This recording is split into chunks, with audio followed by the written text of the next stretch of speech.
너 같은 애가 여기 왜 왔어? 솔직히 우리랑 안 어울리잖아. 여전히 거지 꼴이네. 42세 가정주부 한예린이 20년 만에 참석한 동창회에서 들은 첫마디였습니다. 고급스러운 레스토랑, 명품 가방을 든 친구들 사이에서 초라한 블라우스를 입은 예린은 투명 인간이 됐죠. 집에 돌아와 눈물 흘리는 며느리를 본 시어머니가 30년간 숨겨온 비밀을 꺼내 들었죠. 5조 재벌 명예회장의 한 통의 전화로 모든 것이 뒤집히기 시작했는데 과연 며느리를 무시한 그 여자들의 운명은 어떻게 될까요? 시청 전에 구독과 좋아요 꼭 부탁드립니다. 영상 제작에 큰 힘이 됩니다. 너 진짜 왔네? 솔직히 안 올 줄 알았는데. 박세라의 목소리가 VIP룸 전체에 울려 퍼졌습니다. 청담동 미슐랭 레스토랑 천장까지 닿을 듯한 샹들리에 아래 둥근 테이블이 놓여 있었죠.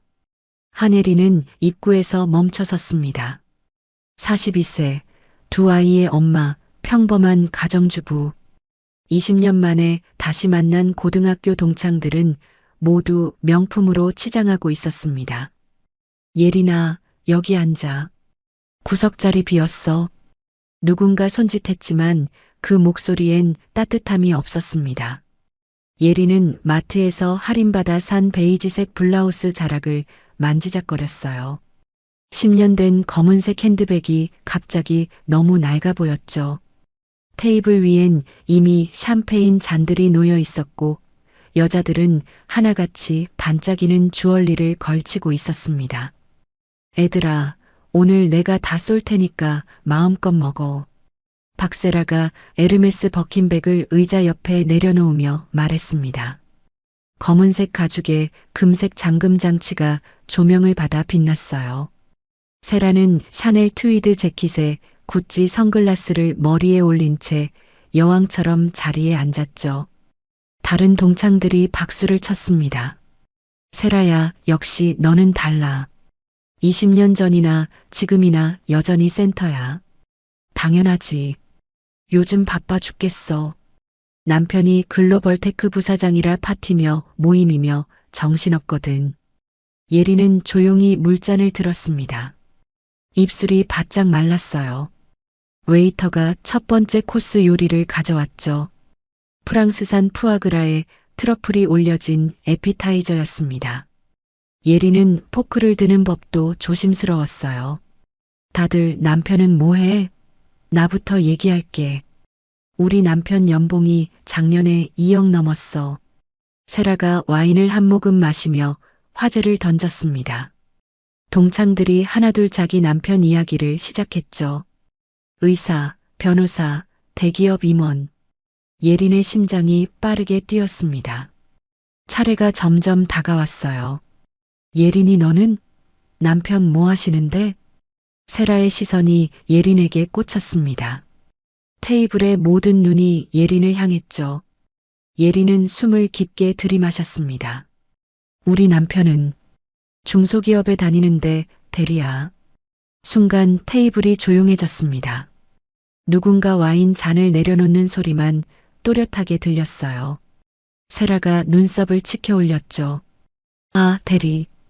요즘 대리 월급으로 살기 힘들겠다. 애들 키우기도 빠듯하지? 아니, 괜찮아. 우리는 예린의 목소리가 작아졌습니다. 세라가 다른 친구에게 눈짓을 보냈어요. 우리가 예린이 좀 챙겨줘야겠어. 동창인데 어려우면 서로 도와야지. 공개적인 동정이었습니다. 예린의 얼굴이 화끈거렸어요. 다른 동창들은 고개를 끄덕이며 안쓰러운 표정을 지었죠.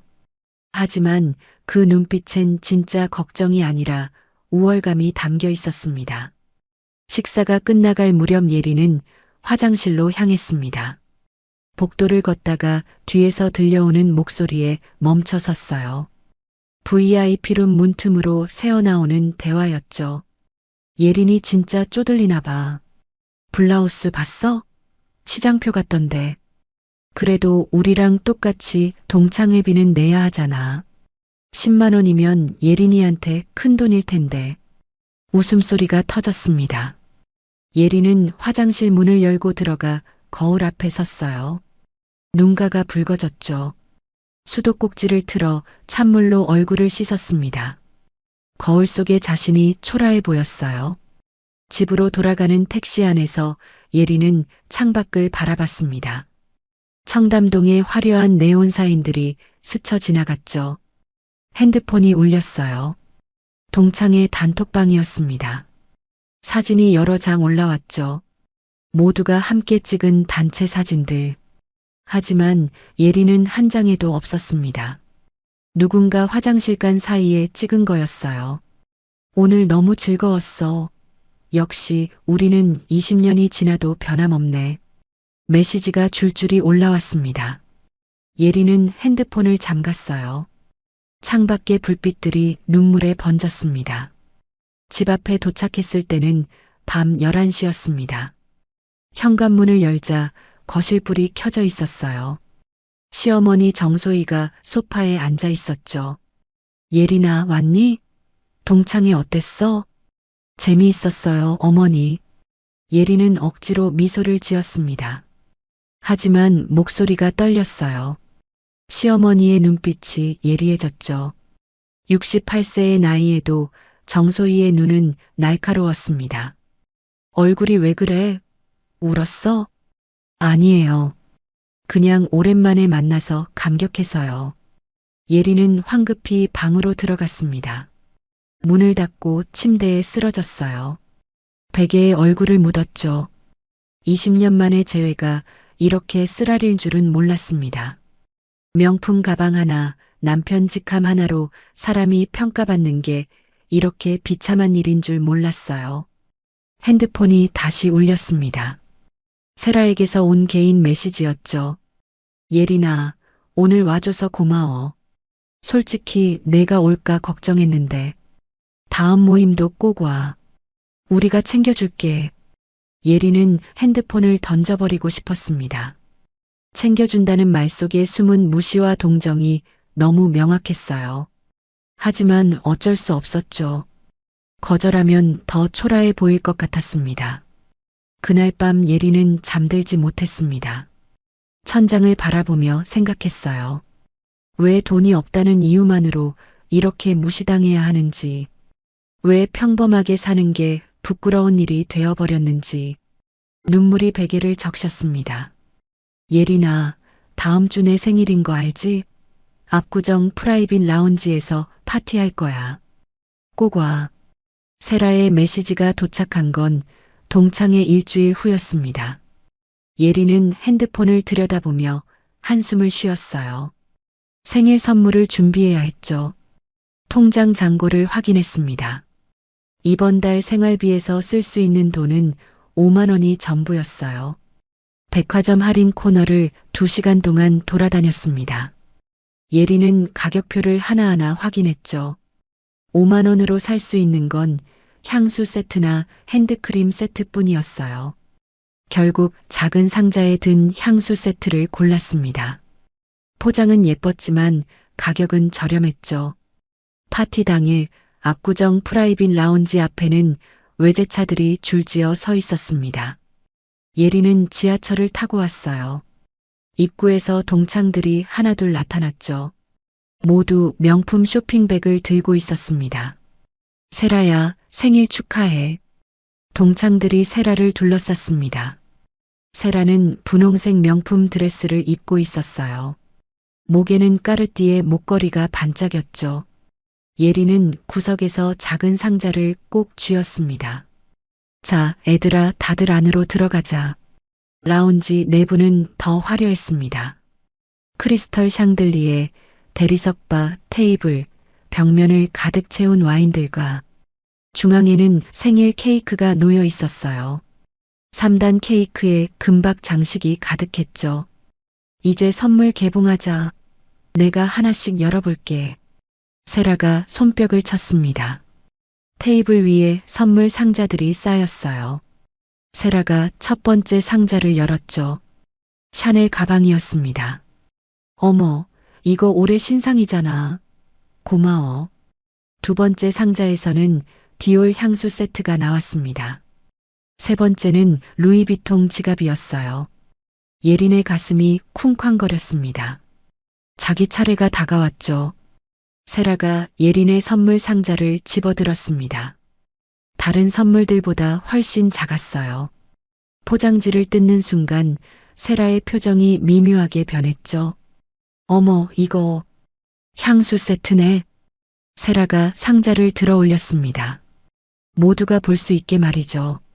한 동창이 핸드폰을 꺼내 검색했어요. 세라야, 이거 인터넷 최저가 3만 원대야. 방금 검색해봤어. 순간 라운지가 조용해졌습니다. 세라가 예린을 바라봤어요. 입가에 미소가 걸려 있었지만 눈빛은 차갑했죠. 예린아, 마음은 정말 고마운데. 솔직히 이런 건 우리 집에 안 어울려. 다음부턴 안 가져와도 돼. 부담 갖지 마. 다른 동창들이 웃기 시작했습니다. 예린의 얼굴이 새빨개졌어요. 손이 떨렸죠. 미안해, 세라야. 내가. 아니야, 괜찮아. 우리 사이에 뭐. 선물이 중요한 게 아니잖아. 세라의 말은 친절했지만 행동은 달랐습니다. 예린의 선물을 테이블 구석으로 밀어냈죠. 다른 명품 선물들 옆에 놓인 작은 상자는 더욱 초라해 보였습니다. 그나저나 애들아, 우리 남편 회사가 골든 브릿지 캐피탈인데 들어봤지? 세라가 화제를 바꿨습니다. 핸드백에서 명함을 꺼냈어요. 금박이 찍힌 고급 명함이었죠. 우리 남편이 부사장으로 있는 곳인데 곧 상장해. 내부 정보인데 지금 투자하면 10배는 남아. 동창들의 눈빛이 반짝였습니다. 세라가 명함을 돌리기 시작했어요. 한 명씩 명함을 받았죠. 하지만 예린 차례가 되자 세라가 멈칫했습니다. 예린이는 여유 없으니까 패스하는 거지? 투자금이 최소 5천만 원은 되어야 하거든. 예린은 고개를 끄덕였습니다. 말할 힘도 없었어요. 다른 동창들은 명함을 받으며 세라에게 질문을 쏟아냈죠. 나 3천만 원 투자하고 싶은데 어떻게 해? 나도 우리 남편이랑 상의해 볼게. 세라는 만족스러운 표정으로 고개를 끄덕였습니다. 예린은 점점 투명 인간이 되어갔어요. 아무도 예린에게 말을 걸지 않았죠. 단체 사진 찍자. 누군가 소리쳤습니다. 동창들이 우르르 모였어요. 예린도 자리에서 일어났죠. 하지만 카메라 앞에 섰을 때 누군가 속삭였습니다. 예린아, 미안한데 우리 투자자들끼리만 먼저 찍을게. 너는 다음에. 예린은 뒤로 물러났습니다. 플래시가 터졌어요. 웃음소리가 울려 퍼졌죠. 예린은 구석에서 그 모습을 바라봤습니다. 가슴이 찢어지는 것 같았어요. 파티가 끝나고 집으로 돌아가는 길, 예린은 동창의 단톡방을 확인했습니다. 사진이 20장도 넘게 올라와 있었어요. 모든 사진에 예린은 없었죠. 마지막 사진 밑에 댓글이 달렸습니다. 오늘 선물 중에 제일 웃긴 거 있었다. 누가 쓴 건지 알 수 없었습니다. 하지만 무슨 선물을 말하는지는 명확했어요. 예린은 핸드폰을 주머니에 넣었습니다. 눈물이 흘렀죠. 현관문을 열고 들어섰을 때 시어머니가 또 거실에 있었습니다. 정소희는 예린의 얼굴을 보자마자 일어섰어요. 또 울었구나. 대체 무슨 일이야? 아무것도 아니에요, 어머니. 예린은 방으로 들어가려 했습니다. 하지만 시어머니가 팔을 잡았죠. 며느리가 우는데 아무것도 아닐 리가 있나? 나한테 말해봐. 정소희의 목소리는 단호했습니다. 예린은 더 이상 참을 수 없었어요. 그동안 겪은 모든 일을 쏟아냈습니다. 동창회에서의 무시, 생일 파티에서의 굴욕, 3만 원짜리 선물로 받은 조롱. 말하는 동안 눈물이 멈추지 않았죠. 시어머니의 표정이 점점 굳어갔습니다. 주먹을 쥐었다 펴길 반복했어요. 입술을 꽉 깨물었죠. 그 친구 이름이 뭐라고 했지? 박세라? 네, 어머님. 좋아. 알았어. 정소희는 서재로 향했습니다. 예리는 어머니의 뒷모습을 멍하니 바라봤어요. 다음 날 세라의 메시지에 단톡방이 들썩였습니다. 애들아, 다음 주말에 요트 파티 할 거야. 프라이빗 요트 빌렸어. 예리는 핸드폰을 내려다보며 망설였어요. 또 가야 하나? 하지만 거절할 용기가 없었죠. 예린이도 꼭 와. 바다 구경이라도 해야지. 세라가 예린을 직접 태그했습니다. 다른 동창들도 맞장구를 쳤어요. 그래, 예린아. 기분 전환도 할 겸 와. 예린은 알고 있었습니다. 그들의 친절은 진심이 아니라는 것을요. 하지만 거절하면 뒤에서 더 욕먹을 게 뻔했어요. 요트 파티 당일 바다는 햇살로 반짝였습니다. 바다 냄새가 코를 찔렀어요. 선착장에 정박한 하얀 요트가 눈부셨죠. 동창들이 하나둘 모였습니다. 구찌 선글라스, 샤넬 비치백, 에르메스 샌들. 모두가 명품 옷을 입고 있었어요. 예리는 대형마트에서 산 흰색면 원피스를 입었습니다. 선글라스도 없었죠. 머리는 간단히 묶었고 신발은 평범한 샌들이었어요. 어머, 예린이 왔네. 그 옷 시원해 보인다. 한 동창이 말했습니다. 칭찬처럼 들렸지만 눈빛은 비웃고 있었어요. 예린은 억지로 웃었죠. 요트에 오르자 갑판 위에 테이블이 차려져 있었습니다. 샴페인, 굴, 랍스터. 요트가 천천히 움직이기 시작했습니다. 파도가 부서지는 소리, 갈매기 울음소리. 동창들은 샴페인 잔을 들고 갑판 여기저기서 사진을 찍었어요. 예리는 구석 자리에 앉았죠. 얘들아, 모두 어디에 살아? 세라가 샴페인을 한 모금 마시며 입을 열었습니다. 모두의 시선이 세라에게 모였어요. 나는 강남 펜트하우스 아는 사람? 인테리어 비용만 3억 들었어. 대리석은 이탈리아산으로 다 깔았고. 우와, 3억? 그럼 집값은 얼마야? 20억 넘게 줬지. 근데 요즘 시세가 올라서 지금은 25억은 될 거야. 동창들이 감탄했습니다. 세라는 만족스러운 표정이었어요. 그리고 예린을 향해 고개를 돌렸죠. 예린이네는 어디 살아? 아파트지? 응, 전세야. 전세 보증금이 얼마였어? 2억 정도였어. 2억? 요즘 그 돈으로 서울에 전세가 있어? 어디쯤이야? 경기도 외곽이야. 아, 경기도. 출퇴근 힘들겠다. 남편 회사가 서울이면 2시간은 걸리겠네. 예리는 입술을 깨물었습니다. 다른 동창 하나가 끼어들었어요. 근데 예린이네 차는 못 타? 우리는 작년에 벤츠 새로 뽑았는데 10년 된 중고차 타고 다녀. 순간 웃음이 터졌습니다. 누군가 기침으로 웃음을 감췄지만 소용없었어요. 세라가 손을 저었죠. 애들아, 웃지 마. 중고차도 차잖아. 예린이는 알뜰하게 사는 거야. 해가 지고 저녁이 되자 갑판 위에 조명이 켜졌습니다. 음악이 흘러나왔어요. 동창들은 술에 취해 춤을 췄죠. 예린은 난간에 기댄 채 바다를 바라봤습니다. 예린아, 너 거기서 뭐해? 세라가 다가왔습니다. 샴페인 잔을 든 채였어요. 얼굴이 붉어져 있었죠. 그냥 바람 쐬고 있어. 솔직히 말해봐. 애들 학원비도 빠듯하지? 예린은 세라를 쳐다봤습니다. 세라의 눈빛은 진지했어요. 아니, 진지한 척하고 있었죠. 관리는 할 만해. 거짓말. 대리 월급으로 애들 키우기 빠듯한 거 다 알아. 남편 월급이 300만 원? 예린은 대답하지 않았습니다. 세라가 한 걸음 더 다가왔어요. 우리는 남편 연봉이 2억이 넘어. 보너스 따로. 상여금 따로. 너네랑은 차원이 다르지. 예린의 눈에서 눈물이 흘렀습니다. 참으려 했지만 더 이상 참을 수 없었어요.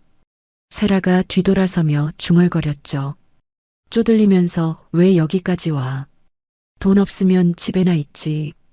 예린은 난간을 붙잡았습니다. 바다가 검게 보였어요. 파도 소리만 들렸죠. 뒤에서 들려오는 웃음소리와 음악 소리가 멀게 느껴졌습니다. 1시간 후 요트는 돌아왔습니다. 동창들은 하나둘 하선했어요. 예린은 마지막으로 내렸죠. 집으로 가는 버스 안에서 핸드폰을 확인했습니다. 단톡방에 또 사진들이 올라와 있었어요.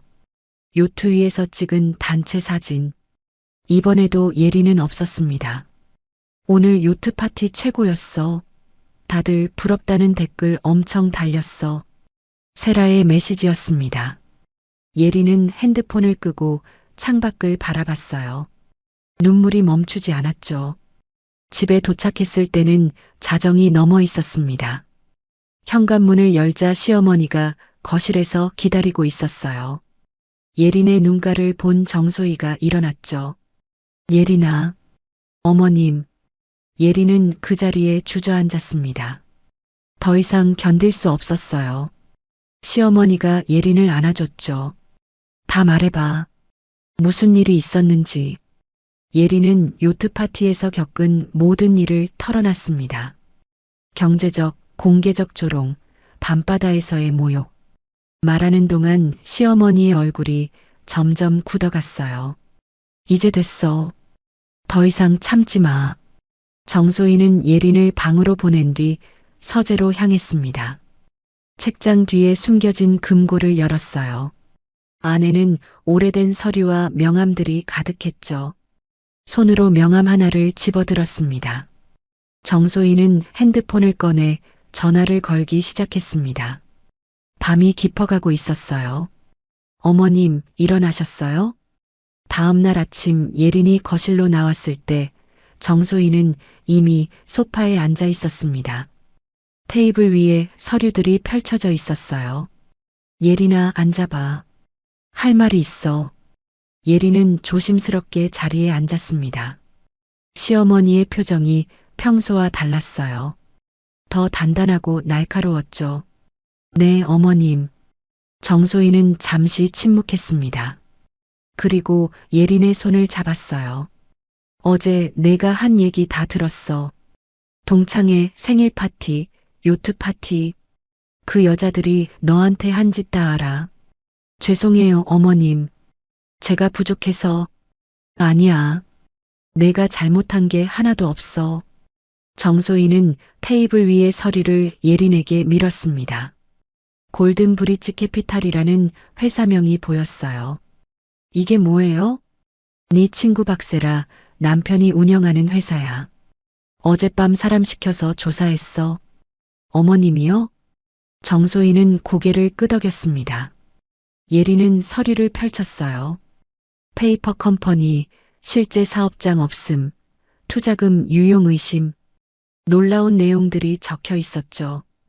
이게 다 사실이에요? 금융감독원, 국세청, 검찰. 내가 아는 사람들한테 확인했어. 전부 사실이야. 예린은 숨이 막혔습니다.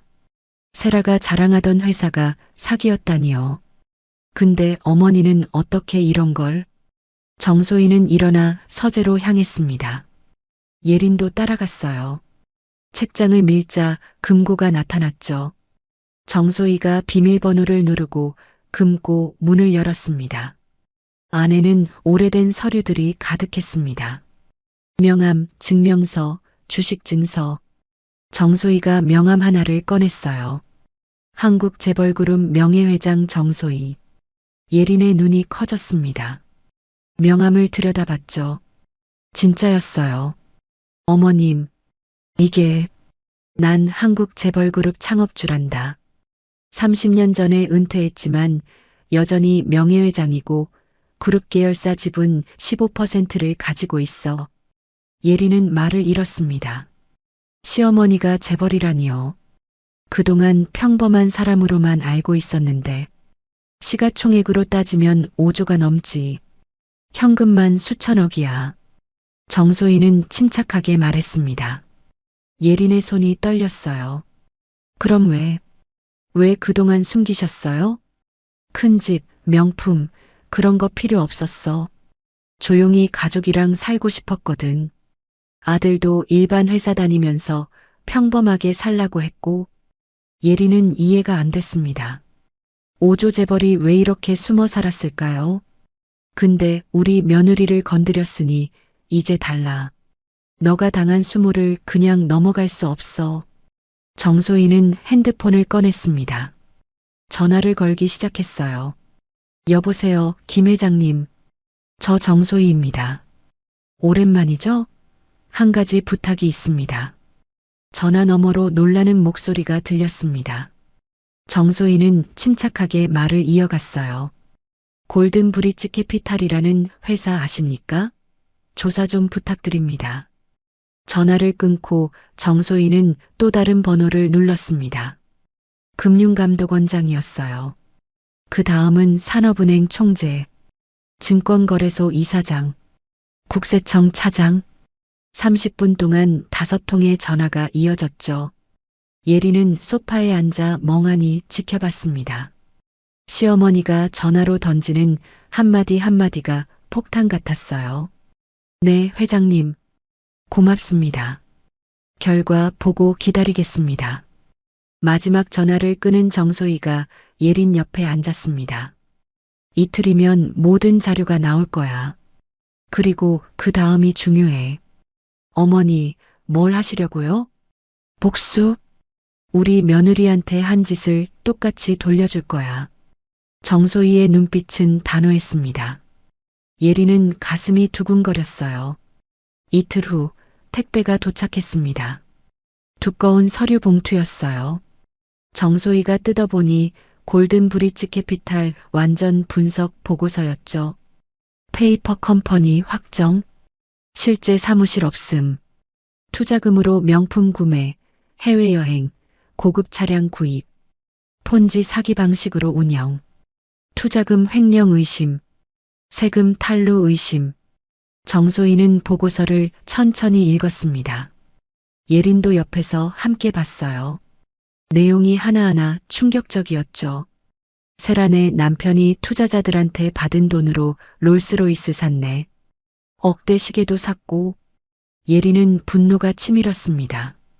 동창들이 투자했다던 돈이 전부 세란의 사치에 쓰였다니요. 어머님, 이제 어떻게 하실 거예요? 정소희는 미소를 지었습니다. 차갑지만 확신에 찬 미소였어요. 다음 모임이 언제야? 다음 달에 서울 시그니엘 최상층 레스토랑에서 모임 있어요. 좋아.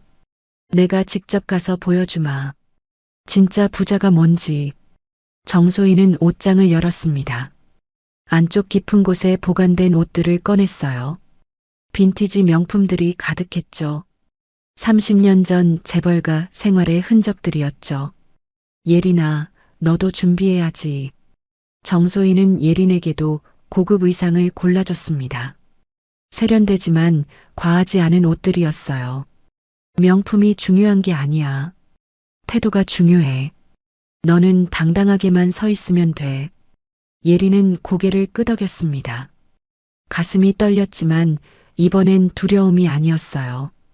기대감이었죠. 정소희는 변호사, 회계사, 금융 전문가들을 차례로 만났습니다. 박세라와 골든 브릿지 캐피탈의 모든 불법 증거를 수집했어요. 검찰 고발 준비도 마쳤죠. 준비는 완벽했습니다. 예린아, 이리 와봐. 시그니엘 모임 일주일 전 정소희는 예린을 서재로 불렀습니다. 테이블 위에 서류들이 정리돼 있었어요. 어머니, 이게 다 뭐예요? 박세라를 무너뜨릴 모든 증거야. 금융감독원 조사 결과, 국세청 세무조사 예정 통보, 검찰 고발장 초안. 예린은 서류를 하나씩 넘겨봤습니다. 골든 브릿지 캐피탈의 범죄 내역이 세세하게 기록돼 있었어요. 투자자 명단도 있어. 동창 중에 3명이 투자했더라. 한 명당 5천만 원씩. 그럼 그 친구들은 어떻게 돼요? 정소희는 고개를 저었습니다. 피해자야. 돈 돌려받게 해줄 거야. 내가 변호사 소개해줬어. 집단 소송 준비 중이야. 예리는 안도했습니다. 아무리 자신을 무시했어도 동창들이 사기당한 건 안타까웠어요. 근데 박세라는 공범이야. 남편이 사기치는 거 알면서 투자 권유했으니까 얘는 용서 못해. 정소희의 눈빛이 차가워졌습니다. 예리는 고개를 끄덕였어요. 어머니, 제가 할 수 있는 게 있을까요? 넌 그냥 당당하게 서 있으면 돼. 나머지는 내가 다 할 거야. 정소희는 옷장을 다시 열었습니다. 30년 전 입었던 명품 트위드 재킷을 꺼냈어요. 베이지색 재킷에 금빛 단추가 달려 있었죠. 이거 입을 거야. 빈티지 명품인데 지금 가격으로 3천만 원은 넘어. 예리는 깜짝 놀랐습니다. 옷 한 벌이 3천만 원이라니요. 정소희는 침착하게 준비했습니다. 까르띠에 다이아몬드 목걸이와 귀걸이 세트도 꺼냈어요. 반짝이는 다이아몬드가 조명을 받아 빛났죠. 예리나, 너한테도 줄 게 있어. 정소희는 작은 상자를 내밀었습니다. 예린이 열어보니 진주 목걸이가 들어있었어요. 이건 내가 40년 전에 받은 거야. 천연 진주인데 하나에 500만 원씩 해. 20개니까 1억이야. 예리는 손이 떨렸습니다. 1억짜리 목걸이를요? 받아. 며느리 거야. 당당하게 걸고 가. 예리는 목걸이를 받았습니다. 무게가 느껴졌어요. 금전적 무게가 아니라 의미의 무게였죠. 모임 사흘 전 정소희는 변호사 사무실을 방문했습니다. 30년 지기 변호사 김준혁이었어요. 회장님, 오랜만입니다. 이번 사건 자료 다 정리했습니다. 김 변호사는 파일을 건넸습니다. 정소희가 펼쳐봤어요. 검찰 고발은 언제 들어가나? 모임 다음 날 오전으로 예정돼 있습니다. 증거가 확실해서 바로 수사 들어갈 겁니다. 좋아. 출국 금지는 내일부터 발효됩니다. 박세라 남편은 이미 해외 도피 시도했다가 공항에서 막혔습니다. 정소희는 만족스럽게 고개를 끄덕였습니다. 피해자들 소송은 투자자 명단 확보했고 5명이 소송 동참하기로 했습니다. 예상 피해액은 2억 5천만 원입니다. 국세청 세무조사는 모임 당일 오후에 들어갑니다. 탈세 혐의 충분합니다. 완벽했습니다. 정소희는 변호사 사무실을 나서며 예린에게 전화를 걸었어요. 예린아, 준비 다 됐어. 모임날 나랑 같이 가자. 네, 어머니. 당당하게 입고 가. 너가 부끄러워할 이유 하나도 없어. 알겠어요. 전화를 끊고 정소희는 차에 올랐습니다. 창밖으로 서울 야경이 펼쳐졌어요. 30년 만에 다시 싸우는 기분이었죠. 모임 전날 밤 정소희는 예린과 함께 옷을 준비했습니다. 예린아, 내일은 네 인생의 전환점이 될 거야. 네. 어머님, 떨리네요. 당연한 거야. 하지만 당당해야 해. 우리가 잘못한 게 없잖아. 예린은 고개를 끄덕였습니다. 정소희가 예린의 손을 잡았어요. 명품이 사람을 만드는 게 아니야. 사람이 명품이어야지. 너는 내면에 이미 명품이 있어. 예린의 눈에 눈물이 고였습니다. 이번엔 슬픔의 눈물이 아니었어요. 감사의 눈물이었죠.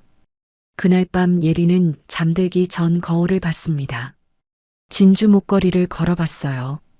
어울렸죠. 처음으로 자신이 아름답다고 느꼈습니다. 다음 날 아침 정소희와 예린은 일찍 일어났습니다. 차분하게 준비를 시작했어요. 메이크업도 하고 머리도 단정하게 정리했죠. 준비 완료야. 출발하자. 차가 시그니에를 향해 출발했습니다. 서울 롯데타워가 점점 가까워졌어요. 예린의 가슴이 두근거렸죠. 어머니, 정말 괜찮을까요? 괜찮아. 아니, 괜찮은 정도가 아니야. 완벽할 거야. 정소희의 목소리는 확신에 차 있었습니다. 예린도 용기를 냈어요. 시그니엘 최상층. 오늘 그곳에서 모든 게 바뀔 것입니다. 애들아, 다들 왔네.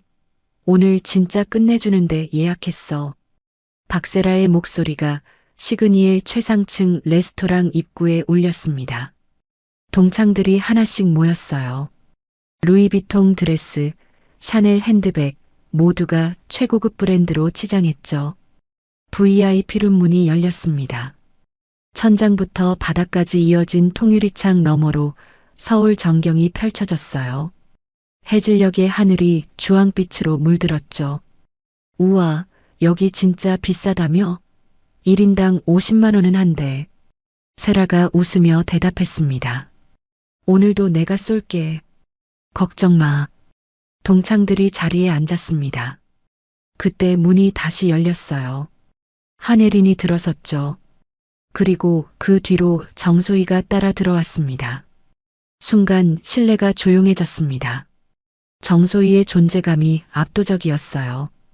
빈티지 명품과 다이아몬드, 68세 노인의 몸에서 뿜어지는 아우라가 공기를 바꿨죠. 어머, 예린이 시어머님?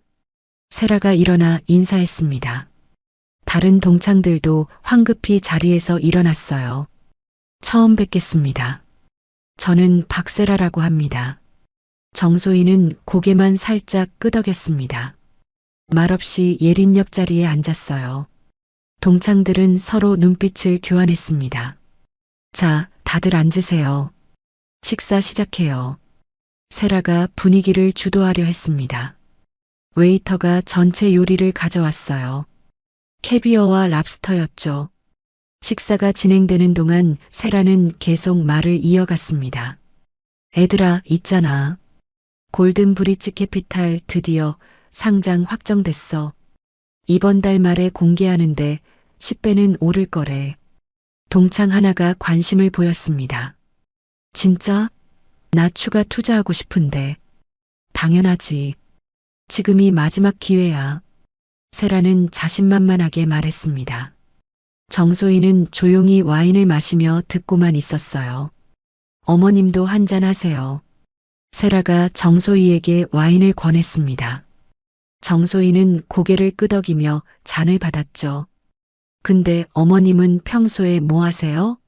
세라의 질문에 실내가 또 조용해졌습니다. 정소희가 천천히 입을 열었어요. 그냥 집에서 쉬죠. 나이가 많으니까. 아, 그러시구나. 요즘 노후 준비 다들 잘하셔야 하는데. 세라는 건방지게 말했습니다. 정소희는 미소만 지었어요. 메인 요리가 나왔습니다. 와규 스테이크와 송로버섯이 나왔어요. 세라가 다시 입을 열었죠. 참, 우리 남편이 이번에 해외 지사도 차릴 거래. 싱가포르랑 홍콩에. 동창들이 감탄했습니다. 세라는 더욱 신이 났어요. 투자 안 한 사람 있어? 마지막으로 기회 줄게. 5천만 원만 넣어도 5억은 되거든. 정소희가 포크를 내려놓았습니다. 천천히 고개를 들어 세라를 바라봤어요. 골든 브릿지 캐피탈이요? 네, 어머님. 들어보셨어요? 들어봤죠. 페이퍼 컴퍼니 아닌가요? 순간 세라의 얼굴이 굳었습니다. 다른 동창들도 숨을 죽였어요. 예, 페이퍼 컴퍼니요? 무슨 말씀이세요? 실제 사업장도 없고 투자금으로 명품 사고 해외여행 다니셨던데요. 세라의 얼굴이 하얗게 변했습니다. 손이 떨리기 시작했어요. 어머님, 그게 무슨... 정소희는 핸드백에서 서류 뭉치를 꺼냈습니다. 테이블 위에 펼쳤어요. 골든 브릿지 캐피탈 완전 분석 보고서, 금융감독원 조사 결과, 국세청 세무조사 통보서. 동창들이 서류를 들여다봤습니다. 얼굴이 하나둘 창백해졌죠. 투자금 총 15억 원 중 실제 사업 투자는 제로. 전액 개인 사치의 사용, 롤스로이스 구매, 억대 시계 구매, 해외 명품 쇼핑. 세라가 일어섰습니다. 목소리가 떨렸어요. 어머님은 대체 누구세요? 어떻게 이런 걸? 정소희는 침착하게 핸드백에서 명함을 꺼냈습니다. 테이블 중앙에 놓았어요. 한국재벌그룹 명예회장 정소희. 신뢰가 얼어붙었습니다. 동창들이 명함을 쳐다봤어요. 누군가 핸드폰으로 검색하기 시작했죠. 헐, 진짜야. 한국재벌그룹 창업주. 세라의 다리에 힘이 풀렸습니다. 의자에 주저앉았어요. 저는 30년 전에 은퇴했지만 여전히 명예회장입니다. 그룹 계열사 지분 15% 보유하고 있고요. 정소희는 계속 말했습니다. 금융감독원장, 산업은행 총재, 증권거래소 이사장. 다 제 전화 한 통이면 움직이는 사람들이죠. 동창 하나가 떨리는 목소리로 물었습니다. 그럼 우리가 투자한 돈은요? 사기입니다. 먼저 투자한 사람한테 나중 투자금으로 배당 주는 방식이에요. 세라가 손을 내밀었습니다. 회장님, 오해세요. 우리 남편이. 오해 아닙니다. 검찰 고발 이미 들어갔어요. 내일 오전에 수사 시작됩니다. 세라가 무릎을 꿇었습니다. 눈물이 흘렀어요. 죄송합니다. 정말 죄송합니다. 제가 몰랐어요. 몰랐다고요? 투자 권유하면서 수수료 받은 거 다 알고 있습니다. 공범이에요. 동창들이 세라를 노려봤습니다. 배신감에 얼굴이 일그러졌어요. 세라야, 너 우리한테 사기친 거야? 나 5천만 원이나 넣었어. 어떻게 할 거야? 세라는 대답하지 못했습니다. 그저 울기만 했죠. 정소희가 다시 입을 열었습니다. 남편분 출국 금지 이미 됐어요. 어제 공항에서 막혔죠. 내일 구속영장 청구될 겁니다. 세라가 바닥에 엎드렸습니다. 살려주세요. 제발이요. 애들도 있어요. 정소희는 냉정하게 말했습니다. 우리 며느리한테 사과는 본인이 하세요. 저한테 할 필요 없어요. 정소희가 일어섰습니다. 예린의 손을 잡았어요. 예린아, 가자. 여기 공기 안 좋아. 두 사람은 당당히 레스토랑을 나섰습니다. 뒤에서 들려오는 울음소리와 다투는 소리가 점점 멀어졌죠. 엘리베이터 안에서 예린은 시어머니를 바라봤습니다. 눈물이 흘렀어요. 이번엔 기쁨의 눈물이었죠. 고마워요, 어머님. 고마울 거 없어. 당연한 일 했을 뿐이야. 엘리베이터가 1층에 도착했습니다. 문이 열리자 서울의 야경이 펼쳐졌어요. 두 사람은 나란히 걸었습니다. 회장님, 잠깐만요. 제발 한 번만 들어주세요. 시그니엘을 나서던 정소희와 예린을 세라가 쫓아왔습니다. 눈물 범벅이 된 얼굴로 두 사람 앞을 막아섰어요. 비키세요. 할 말 없어요. 정소희는 차갑게 말했습니다. 세라가 정소희 앞에 무릎을 꿇었죠. 정말 몰랐어요. 남편이 사업한다고만 했지 사기인 줄 몰랐어요. 거짓말. 투자자 명단 보니까 당신 명의 계좌로 수수료 들어왔던데요. 한 건당 500만 원씩. 세라는 대답하지 못했습니다. 정소희가 계속 말했어요. 동창들 투자시킬 때마다 돈 받았죠. 총 2천만 원. 그것도 증거 다 있어요. 주변 사람들이 쳐다보기 시작했습니다. 세라는 바닥에 주저앉았어요. 살려주세요. 애들 생각해서라도. 정소희는 고개를 저었습니다. 애들 생각했으면 사기 공범 안 했겠죠. 이제 법이 판단할 겁니다. 정소희와 예린은 세라를 지나쳐 주차장으로 향했습니다. 뒤에서 들려오는 세라의 울음소리가 메아리 쳤죠. 차 안에서 예린은 창밖을 바라봤습니다. 복잡한 감정이 밀려왔어요. 어머니, 이게 맞는 걸까요? 맞아. 내가 당한 일만 생각하면 이것도 약한 거야. 하지만 세라도 엄마인데. 정소희는 예린을 돌아봤습니다. 예린아, 착한 건 좋지만 바보처럼 당하면 안 돼. 세라는 내가 고통받는 걸 즐겼어. 그건 용서할 수 없어. 예린은 고개를 끄덕였습니다. 어머니 말이 맞았어요. 다음 날 아침 뉴스가 터졌습니다. 속보입니다. 골든 브릿지 캐피탈 대표 긴급 체포. 100억 원대 투자 사기 혐의. 앵커의 목소리가 거실에 울렸습니다. 예린과 정소희는 소파에 앉아 뉴스를 봤어요. 검찰은 골든 브릿지 캐피탈이 실제 사업 없이 투자금만 모집한 페이퍼 컴퍼니로 판단하고 있습니다. 피해자는 현재 확인된 것만 20명, 피해액은 15억 원에 달합니다. 화면에 박세라 남편이 수갑을 찬 채 끌려가는 모습이 나왔습니다. 기자들이 플래시를 터뜨렸죠. 또한 대표의 배우자 박모 씨도 공범 혐의로 경찰 조사를 받고 있습니다. 예린의 핸드폰이 울렸습니다. 동창 단톡방이었어요. 메시지가 폭주하고 있었죠. 세라 때문에 우리 다 망했어. 돈 돌려받을 수 있는 거야? 변호사 알아봐야겠다. 예린은 단톡방을 나갔습니다. 더 이상 그들과 함께할 이유가 없었어요. 사흘 후 정소희가 소개한 변호사 김준혁이 예린을 찾아왔습니다.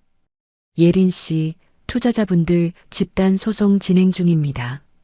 박세라 남편 재산 가압류 완료했고요. 돈은 돌려받을 수 있어요? 전액은 어렵지만 50에서 70%는 회수 가능할 겁니다. 박 씨 명의 부동산이 꽤 있거든요. 예린은 안도했습니다. 동창들이 조금이라도 돈을 돌려받았으면 좋겠었어요. 박세라는요? 구속영장 청구됐습니다. 내일 영장실질심사 예정이에요. 일주일 후 세라에게서 편지가 왔습니다. 구치소에서 보낸 거였어요. 예린은 편지를 펼쳤죠. 예린아, 미안해. 정말 미안해. 내가 너무 교만했어. 너를 무시하고 모욕했던 거 후회해. 이제야 깨달았어. 돈이 전부가 아니라는 걸. 용서해 줄 수 없다는 거 알아. 그래도 미안하다는 말은 하고 싶었어. 예린은 편지를 접었습니다. 눈물이 날 것 같았지만 흘리지 않았어요. 용서는 아직 되지 않았죠. 한 달 후 동창 중 하나인 윤지혜가 예린에게 전화를 걸었습니다. 예린아, 나야. 통화 가능해? 응, 괜찮아. 너한테 사과하고 싶어서. 그동안 우리가 너무했어. 세라 눈치 보느라 너한테 못되게 굴었어. 정말 미안해. 예린은 한숨을 쉬었습니다. 지혜야, 괜찮아. 다 지난 일이야. 우리 커피 한잔 할래? 제대로 사과하고 싶어. 예린은 잠시 생각했습니다. 그리고 대답했어요. 미안한데 난 이제 그 시간에 다른 거 하고 싶어. 나를 소중히 여기는 사람들이랑 시간 보내고 싶거든. 지혜는 잠시 침묵했습니다. 그리고 작게 말했죠. 그래, 이해해. 다시 한번 미안해. 전화를 끊고 예린은 핸드폰을 내려놨습니다. 시어머니가 부엌에서 나왔어요. 전화 왔었어? 네. 동창 중 하나가 사과하고 싶다고요. 받아줄 거야? 아니요. 이제 그럴 필요 없을 것 같아요. 정소희는 만족스럽게 웃었습니다. 잘했어. 내 시간은 소중한 거야. 예린도 웃었습니다. 처음으로 진심으로 웃는 것 같았어요. 2달 후 골든 브릿지 캐피탈 사건이 1심에서 판결났습니다. 박세라 남편은 징역 7년, 세라는 징역 3년이었죠. 피해자들은 재산 가압류로 평균 60% 배상받았습니다. 예린은 뉴스를 보며 고개를 끄덕였습니다. 정의가 실현됐어요. 완벽하진 않지만 충분했죠. 6개월이 흘렀습니다. 계절은 봄에서 가을로 바뀌었어요. 예린은 동네 시장에서 장을 보고 있었죠. 아줌마, 배추 한 포기 주세요. 자, 여기. 오늘 아침에 들어온 거야. 싱싱해. 예리는 배추를 받아 장바구니에 담았습니다. 파, 당근도 샀어요. 평범한 주말 장복이었죠. 계산을 하고 돌아서는데 누군가 멀리서 걸어오는 게 보였습니다. 초라한 옷차림, 헝클어진 머리. 박세라였어요. 예린은 멈춰 섰습니다. 세라도 예린을 봤죠. 두 사람의 시선이 마주쳤습니다. 세라는 3개월 전 집행유예로 풀려났습니다. 남편은 여전히 수감 중이었고 세라는 이혼 소송을 진행하고 있었죠. 강남 펜트하우스는 경매로 넘어갔고 명품들은 전부 팔렸습니다. 지금은 반지하 원룸에서 혼자 살고 있었어요. 세라가 먼저 고개를 숙였습니다. 예리는 그냥 지나쳤어요. 화도 나지 않았고 동정도 들지 않았습니다. 그저 무관심이었죠. 집으로 돌아와 정소희와 함께 저녁을 준비했습니다. 부엌에서 두 사람이 나란히 섰어요. 오늘 시장에서 세라를 봤어요. 그래, 어떻더니? 초라해 보였어요. 근데 신기하게 마음이 안 아프더라고요. 정소희는 미소를 지었습니다. 그럼 된 거야. 이제 진짜 자유로워진 거지. 예린도 웃었습니다. 팔을 썰으며 말했어요. 어머님, 궁금한 게 있어요. 뭔데? 왜 부자인 걸 숨기고 사셨어요? 편하게 사실 수도 있었잖아요. 정소희는 손을 멈추고 예린을 바라봤습니다. 예린아, 진짜 부자는 증명할 필요가 없어. 명품을 걸쳐야 인정받는 건 아니지. 진짜 부는 필요할 때 쓸 수 있는 힘이지. 남한테 보여주는 게 아니거든. 예린은 고개를 끄덕였습니다. 깊은 울림이 있었어요. 세라 같은 사람들은 명품으로 자기 가치를 증명하려고 해. 하지만 그건 의미 없는 거야. 진짜 가치는 안에서 나오는 거야. 어머니 말씀이 맞아요. 이제야 알겠어요. 두 사람은 다시 요리를 시작했습니다. 정소희가 된장찌개를 끓이고 예린이 나물을 무쳤어요. 평범하지만 따뜻한 시간이었죠. 저녁 식탁에 가족이 모였습니다. 남편 민준, 두 아들 현우와 지훈, 그리고 시어머니 정소희. 5명이 둥근 식탁에 둘러앉았어요. 오늘 회사에서 승진 발표 났어. 나 과장됐어. 남편이 조심스럽게 말했습니다. 예린의 얼굴이 환해졌어요. 정말? 축하해. 할머니, 아빠 과장됐대요. 지훈이 신나게 말했습니다. 정소희가 손자를 쓰다듬으며 웃었어요. 우리 아들 잘했네. 축하해. 민주는 수줍게 웃었습니다. 대리에서 과장. 작은 승진이었지만 가족에겐 큰 기쁨이었어요. 식사를 하며 현우가 물었습니다. 엄마, 친구가 우리 할머니가 진짜 재벌이래. 맞아? 예린은 정소희를 쳐다봤습니다. 정소희가 미소 지으며 대답했어요. 재벌이 뭔지 아니? 돈 많은 사람이요. 그럼 할머니는 재벌이 맞네. 우와, 그럼 우리 부자예요? 정소희는 현우의 손을 잡았습니다. 부자는 돈이 많다고 되는 게 아니야. 서로 사랑하고 아끼는 게 진짜 부자야. 현우는 고개를 갸웃했습니다. 아직 어려서 이해하기 힘들었죠. 하지만 언젠가는 알게 될 겁니다. 식사 후 예린과 정소희는 함께 설거지를 했습니다. 창밖으로 저녁 노을이 보였어요. 어머님 행복해요. 진짜로. 나도 행복해. 내가 웃으니까. 예린의 눈에 눈물이 고였습니다. 이번엔 슬픔도 분노도 아닌 순수한 감사의 눈물이었어요. 일주일 후 예린은 자원봉사센터에 등록했습니다. 독거노인 도시락 배달 봉사였어요. 매주 화요일과 목요일 예린은 동네 어르신들을 찾아갔죠. 할머니, 도시락 가져왔어요. 어머, 고맙네. 들어와서 차라도 한잔해. 예린은 할머니와 차를 마시며 이야기를 나눴습니다. 한 달 후 정소희가 예린에게 제안했습니다.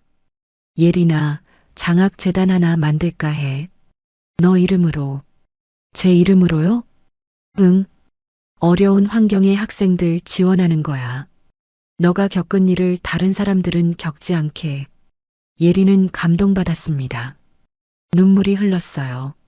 어머니, 정말 그래도 돼요? 당연하지. 돈은 쓰라고 있는 거야. 필요한 곳에 써야지. 한 달 후에 예린장학재단이 설립됐습니다. 첫 해에 10명의 학생을 지원했어요. 예리는 직접 학생들을 만나고 격려했죠. 포기하지 마. 너희는 충분히 가치 있어. 학생들의 눈빛이 반짝였습니다. 희망이 보였어요. 1년 후 예리는 동네 카페에서 책을 읽고 있었습니다. 창밖으로 사람들이 지나갔어요. 평범한 일상이었죠. 핸드폰이 울렸습니다. 윤지혜였어요. 1년 만에 연락이었죠. 예린아, 나 지혜야. 통화 괜찮아? 응, 괜찮아. 있잖아, 세라가 많이 아파. 병원에 입원했어. 예리는 잠시 침묵했습니다. 그렇구나. 병문안 와줄 수 있어? 세라가 너 보고 싶대. 예리는 고민했습니다. 가야 할까요? 하지만 마음이 편치 않았어요. 미안한데 난 못 갈 것 같아. 용서는 아직 이른 것 같아. 알았어. 이해해. 전화를 끊고 예리는 다시 책을 펼쳤습니다.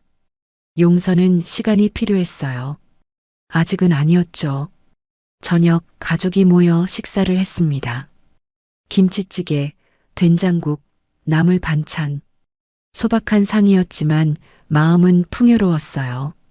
지훈이 말했습니다. 엄마, 우리 집이 제일 좋아. 왜?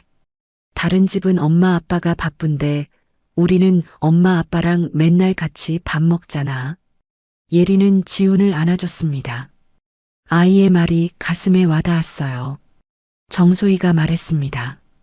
화려하지는 않지만 평온하고 부유하지는 않지만 풍요롭지. 예리는 고개를 끄덕였습니다. 바로 그거였어요. 다음 날 아침 시장에 다시 갔습니다. 익숙한 골목, 익숙한 상인들. 예리는 웃으며 장을 봤어요. 아줌마, 오늘도 왔네. 네, 저녁 준비해야죠.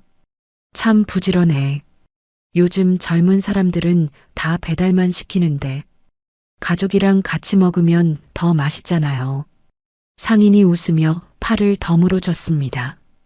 예리는 감사하다고 인사했어요. 집으로 돌아가는 길, 하늘이 맑았습니다.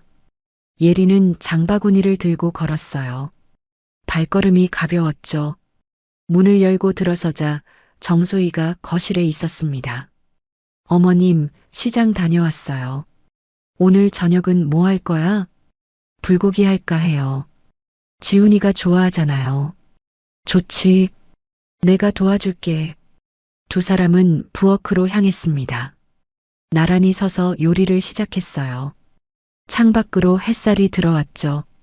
이것이 진짜 부자의 삶이었습니다. 화려하지 않지만 따뜻했고 부유하지 않지만 풍요로웠어요. 명품 가방보다 소중한 건 가족의 웃음이었고 고급 레스토랑보다 맛있는 건 함께 만든 저녁이었습니다. 예리는 이제 알았습니다. 진정한 행복은 남과 비교하는 게 아니라는 것을요. 자신이 가진 것에 감사하고 소중한 사람들을 지키는 것. 그것이 바로 진짜 부자의 삶이었습니다. 해가 지고 저녁이 됐습니다. 가족이 식탁에 둘러앉아 불고기를 먹었어요. 웃음소리가 집안을 가득 채웠죠. 예린의 상처는 깊었지만 시간이 흐르고 삶의 소중함을 깨달으며 마음에 남은 앙금마저 천천히 녹아내리는 걸 느꼈죠. 언젠가 세라가 진심으로 뉘우치고 자신 역시 지난 날을 담담히 받아들일 수 있는 날이 오리라는 믿음이 생겼습니다. 그래서 예리는 오늘도 자신의 소중한 사람들과 평온한 하루를 살아갑니다.